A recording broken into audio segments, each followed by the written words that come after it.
Hey there. This is Dr. Pam Perry, and we are here live with another Speakers Magazine. And we have a historic icon with us, Frederick Douglass. No, not really, but it's Donald Dowridge. But he does, you will see from the links that he looks just like him. He's like him reincarnate, right? So we're going to talk about that. And he's written over 14 books. He was just published in the US Times. Really, really good show. And he is a motivational speaker for over 35 years. Yes, this is iconic. So you want to stay tuned for this. I'll bring up Donald right after this.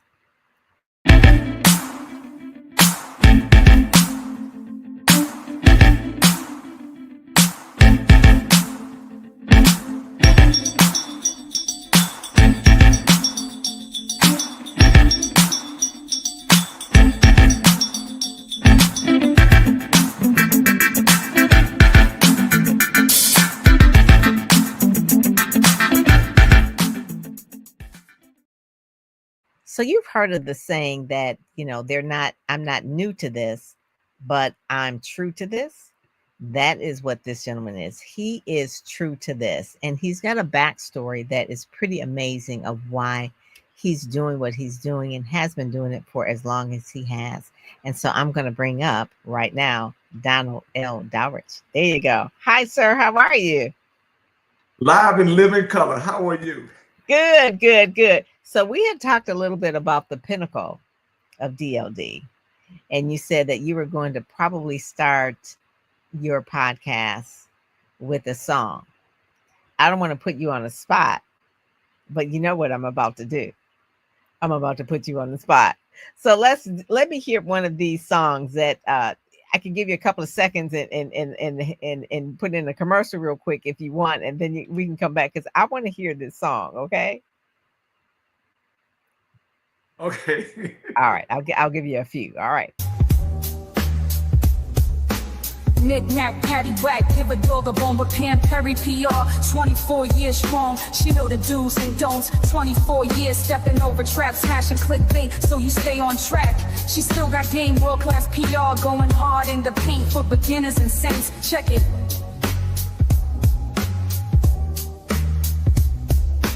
Pam Perry PR, making all the moves, working her magic so you don't lose. Pam Perry making your dreams come true. She know what to do. 24 years in the game, put some respect on her name. 24 years in the game, put some respect on her name. We got mad love for Pam Perry PR. Keep doing your thing, you know what I mean.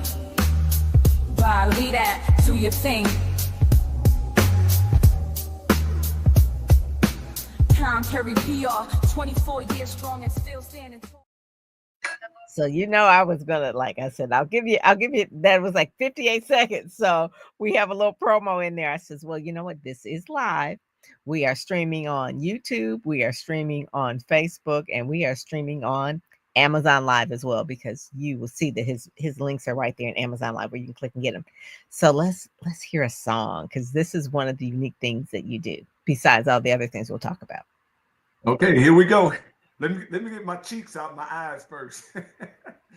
I believe that you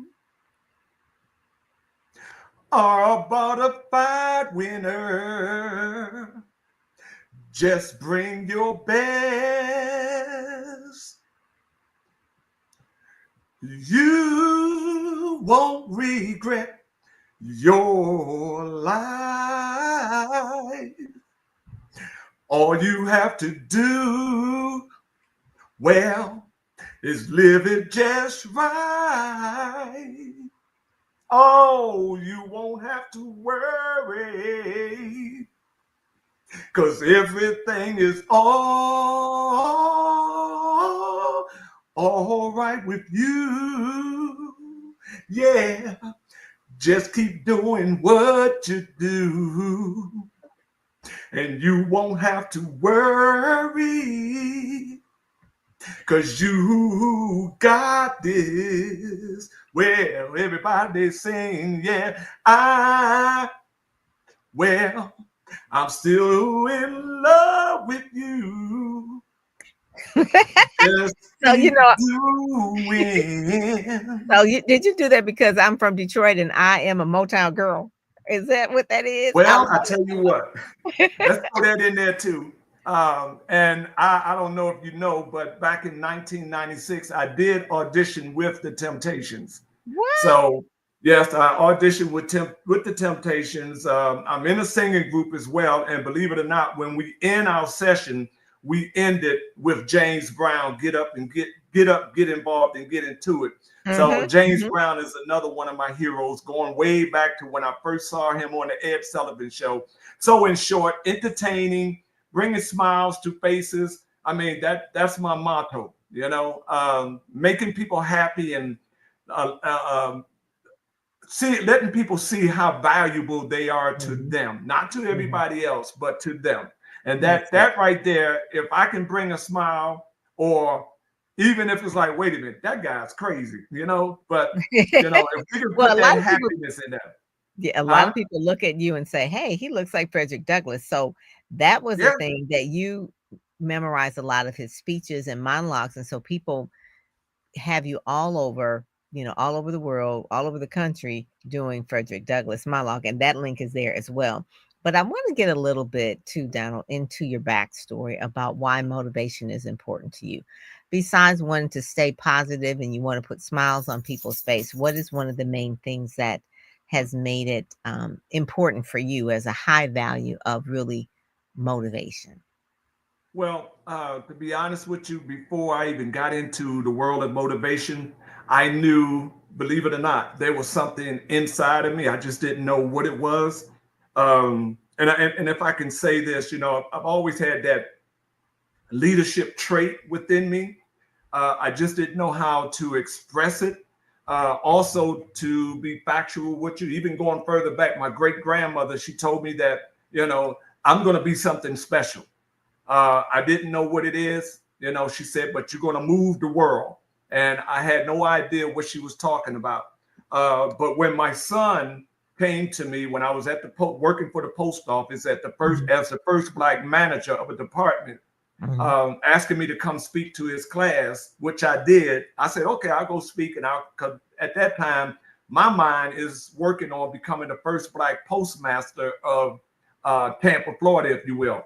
But when my son came, that was just a signal from God that there was another plan for me, and I took it on and ran with it, and I just began to eat, sleep, and drink this stuff.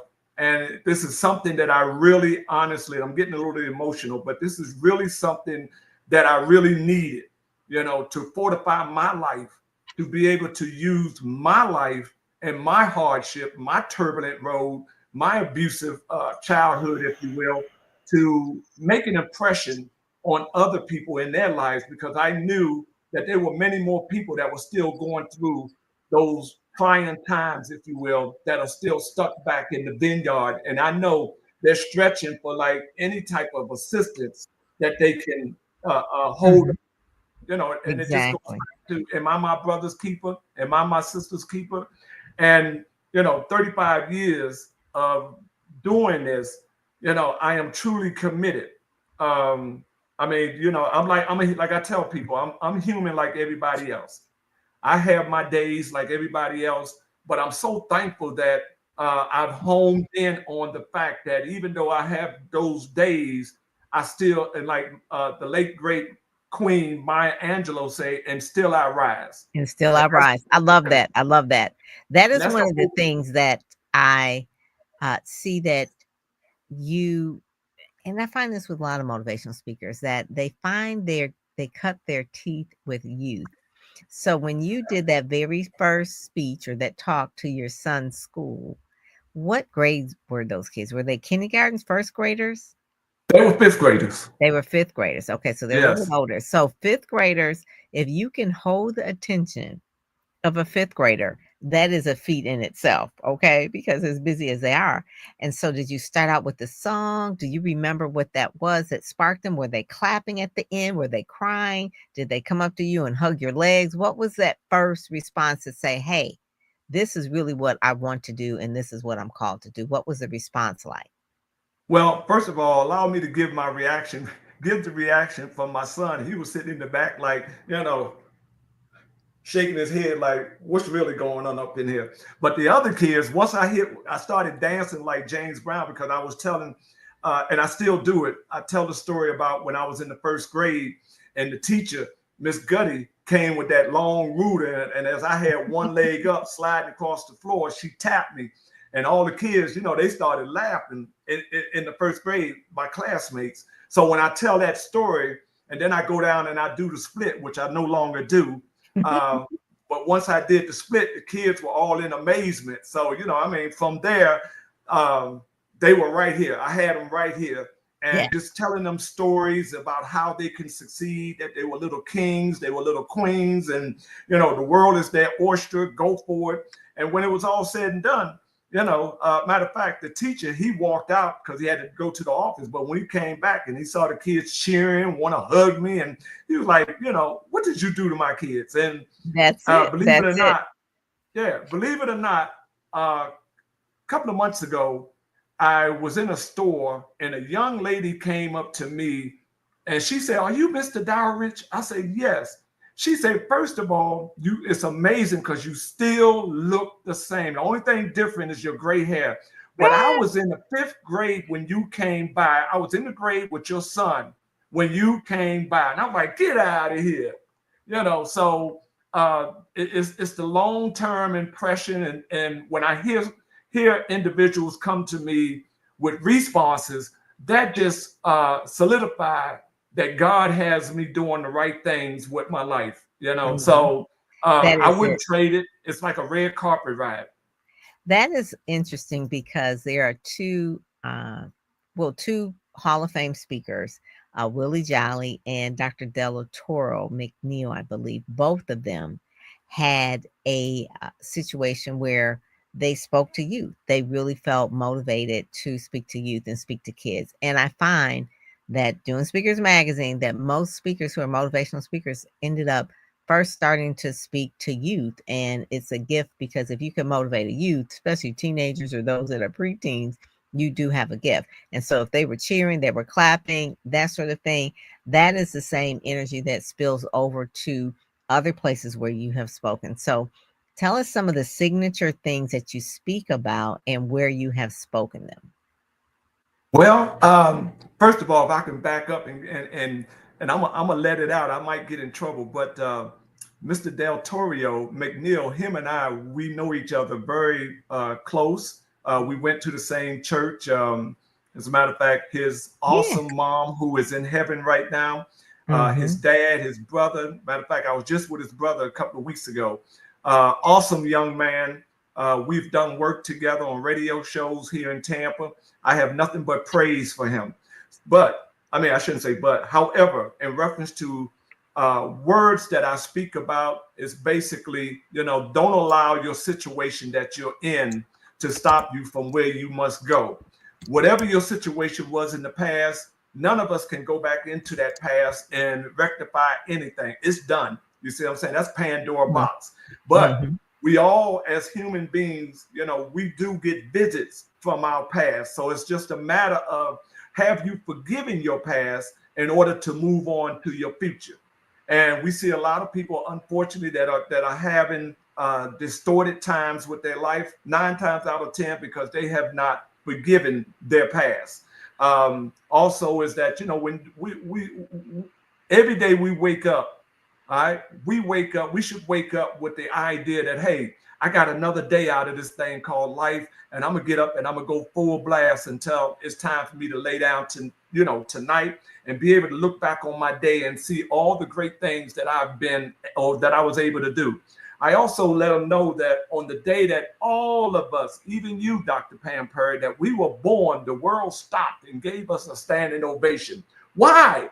Because we came to this world, this earth, with gifts and talents. It's up to us to use those gifts and talents. But if we don't use those gifts and talents, don't be upset when you see your gift walking down the street in the shape, form of another person, male, female, or whatever, because you're not using what God gave you to use.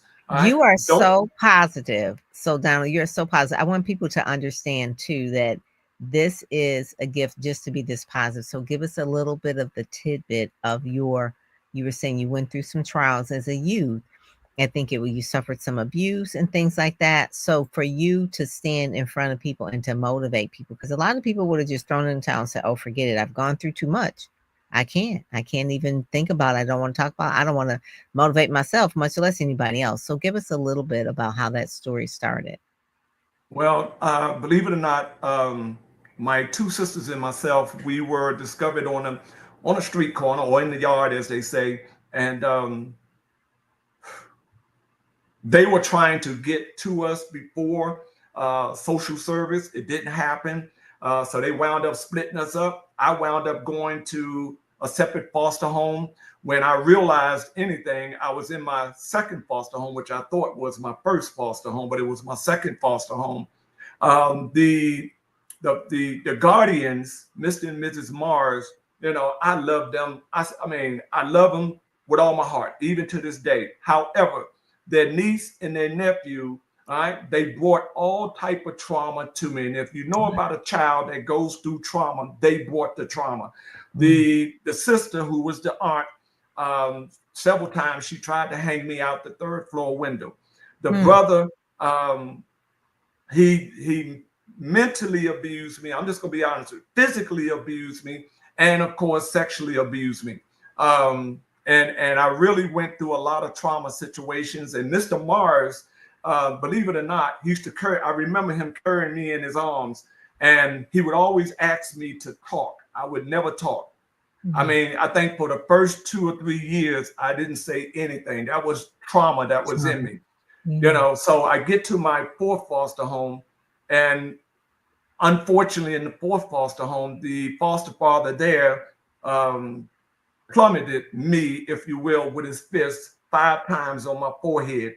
And I think I was like 10 or 11 years old. On the night that Dr. Martin Luther King was assassinated, April 4th, we were in the midst of watching the Mod Squad.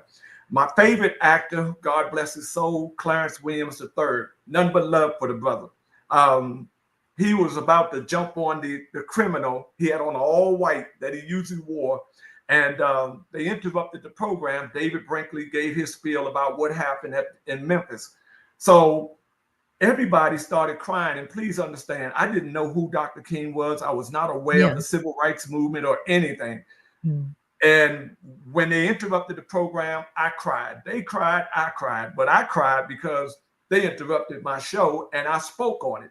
And I had wound up getting another worse abusive situation. I was made to sleep out with the dog. Thank God that now here we are. If you have a dog, I love dogs. If you have a dog, if you get caught feeding that dog Alpo dog food, that's abuse. You're going to jail. However, that's what they made me eat with hot sauce. There's more that happened, but anyway, moving on. My fifth foster home was cool. The only thing that shattered me, they had an outhouse, and I was scared to go out there. But once I got with my biological father, and I will tell you that even to this day, I still go to the doctor because of what he did to me physically. He stabbed me 8 times. Wow. So I still go to the doctor. This is a biological father. That's my father. I'm junior. He was senior. Wow. And because of what was going on at that home, if you will, that led me to gang warfare in the South Bronx. I was born in Baltimore, but he came and got me and took me to the Bronx. I was in Rikers Island at 13 years old. From there, I went to reformatory school, back on the block, Quincy Jones, back on the block. I'm doing my thing. I wound up getting stabbed when I was 17. Gang warfare, and all I know is that August the 16th, which was a couple of days ago, and my 51st anniversary living in Tampa, my grandmother made the decision to move me out of New York, and I moved here, and my dad was here. He wanted me to go back to New York with him. I could not go because I had contracts on my life, so I couldn't go, and that's when he went and he got a fork and he stabbed me in the back of my head right here. And I still go to the doctor for that. So anyway, I went through those trials and tribulation situations, went to the military, the first 3 years of the military life, I was still living in that dungeon.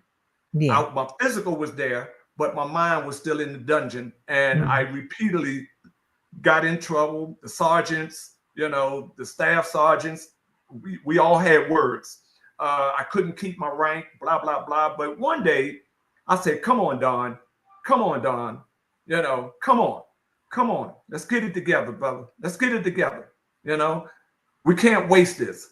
So my next 2 years in the military, well, let's put it like this. I got out after 5.5 years on a medical discharge because of my feet, what happened to my feet. However, when I got out, I was on, by the way. Huh? Thank you for your service too, by the way. You're welcome. So when I got out, February 3rd, 1983 at Fort Dix, I was a sergeant, E5 on the E6 list. Okay. So that's when the leadership traits started showing up on me, but I was still doing my thing. I got to be honest with you. I was still doing my thing. You know what I mean? I was still doing my thing. But anyway, that's so after I got out, there was wonderment. I got with my family, my siblings, and trying to figure out what was going on with me. And eventually I made my way back to Tampa. Unfortunately, divorced. I got a son. But the thing of it is, with my son, I wanted to make sure that I was a ever-present dad. Yeah. I saw a billboard one time, and if I can be real, I came out of a store and I had a 40 in my hand, which was an old English 800. That was my drink. And I'm standing outside the store, like and as I went to take a sip, I looked up, there was a billboard up there. And on the billboard, it said that if you can't afford them, don't make them. And it was made, that was Jesse Jackson, Reverend Jesse Jackson, who was on the billboard. Yes. So that also had an effect on me. And I also use that when I'm talking to young men. I still use that to this day. That's a good line. But it made such an impression on me with my son, so much so that my son, here he is, a grown man. He tells my sister, he asked my sister, he said, what's wrong with your brother? Why he so crazy? Every time he come around me, he like a puppy.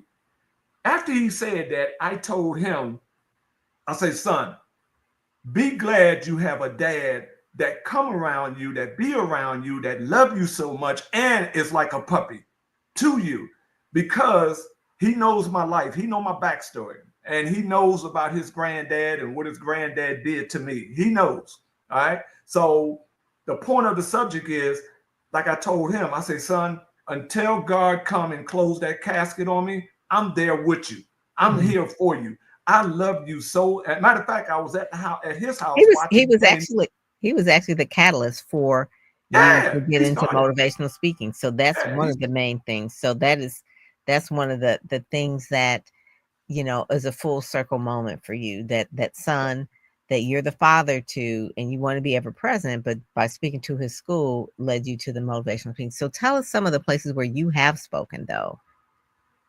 Oh man, churches, businesses, business, fraternity groups, huh? Fraternity groups, or I've spoken to fraternity groups. Schools, as a matter of fact, I spoke at Howard University, which was a milestone. I spoke there 3 times, two as myself, and the third time a few years ago as Frederick Douglass. Okay, so let's go into the Frederick Douglass mode. When did this come about? Well, February of 2009, I was preparing for my day, brushing my teeth in the room by myself, and I heard 3 times, Frederick Douglass, Frederick Douglass, Frederick Douglass. I was amazed because I looked around to look, and there was no one in the house with me. And it was kind of freaky, you know what I mean? So after I got myself prepared, I went down to the Performing Arts Center, Tampa Performing Arts Center. I spoke with one of the directors, and God must have been in there, because the director said, look, we'll give you the theater. You don't have to pay for it. We'll give it to you. So I was fortunate enough to have that theater from 2009 to 2013. And that last year, I found myself in Detroit at the the Wright Museum, Mhm. where the Queen was on view. That is Aretha Franklin. I performed there as well. And you performed as Frederick Baltimore, Douglass. as Frederick Douglass. As a Mhm. matter of fact, yesterday I got a call from Miami to perform next year in Havana, not Havana, Cuba, but down in Miami, which I've done before. So churches, schools, libraries. I've performed online during the COVID time. I did a lot of performing online. I mean, And Frederick most has basically taken me everywhere. New yes, York, yes.